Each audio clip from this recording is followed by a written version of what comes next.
You can't future-proof your job, but you can future-proof your career. In today's video, I'm going to share with you 5 strategies that you can use to future-proof your career to take it to the next level. But before we get started, a quick reminder to hit the subscribe button and the bell notification so that you can get notified every time I release a new video. And now let's get started. Strategy number 1 is to define your career goals. This is extremely important because you want to chart out the map not just for your next promotion or the next level that you want to get to, but the map for your entire career trajectory. And to do that, it's really important to understand what is it that you want to achieve in your career. I'll give you an example. When I started in my corporate career, I would think about getting to a manager level or to a senior manager level or to a total compensation of say 250K. But that was just preparing me for my next level. I wanted to get prepared for my entire career trajectory. And that's why it was important for me to sit down and define my own professional journey and say, where do I want to be in the next few years? What are some of the key elements that I want to be part of this journey? And two things were very clear to me. One was that I wanted to give back to the community, especially women of color. So anything that I was going to do had to align with that. And the second thing was I wanted a leadership role. I wanted to run a business unit. That was very clear to me. So when these roles were clear to me and what I want to do in my career was clear to me and what were the non-negotiables in my career was clear to me, then I could chart out a path for myself. And my path wasn't a linear path. I moved from being an account manager to being a training and enablement leader to moving on to product management, customer advocacy, and then leading a business unit that was over $350 million. If I wouldn't have sat down and decided what I wanted to do in my career and what was I going after, I would have been stuck in becoming a manager and then moving to a senior manager and then moving to a director level without really focusing on the overall picture, and I wouldn't have been able to achieve what I achieved in my corporate career. The second strategy is to embrace continuous learning, investing in yourself to acquire skills and knowledge that is necessary to move to the next level. I realized this very early on in my career, and every day I spend at least 30 minutes learning something new.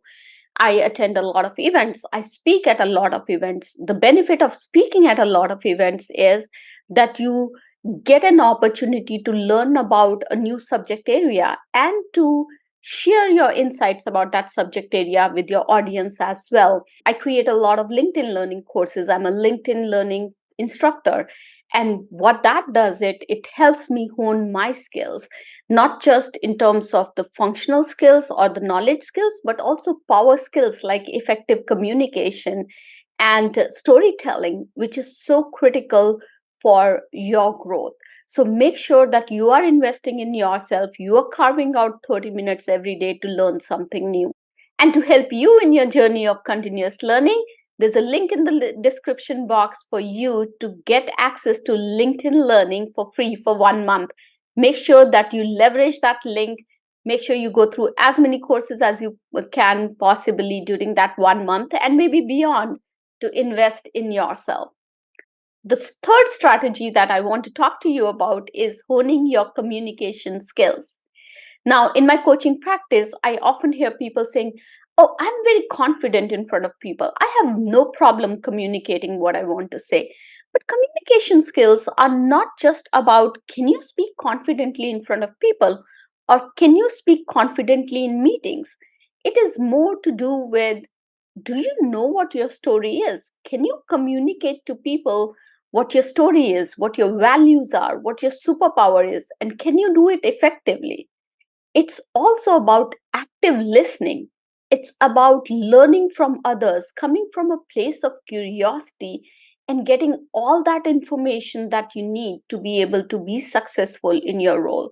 So when you start thinking about communication skills, Don't just think about whether you can effectively speak to people or not, or whether you are confident in a room or not. Also think about, have you narrowed down what your story is? How are you going to communicate your story? Do you know the art of storytelling?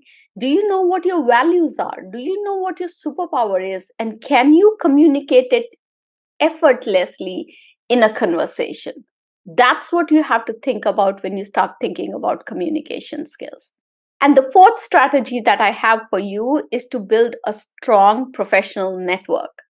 15 years ago, when I came to United States, I had no understanding of how to build a professional network. I didn't even know how to network. So we would go to all these after work parties and people would talk to each other. They would establish trust by sharing their stories.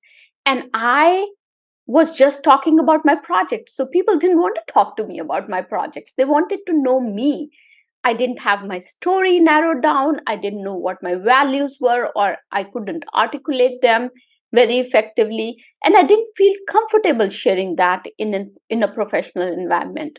Over a period of time, I had to learn how to network effectively, how to introduce myself as an individual without talking about my company or the projects that I was managing, and really talk to people about what I stood for and what was my superpower.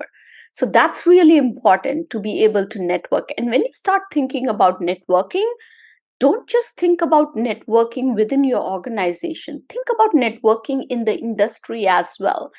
And nowadays, virtual networking plays such an important role too. Last few jobs that I have received, I have gotten those opportunities through LinkedIn, through my network on LinkedIn, some of the people whom I've never met in person.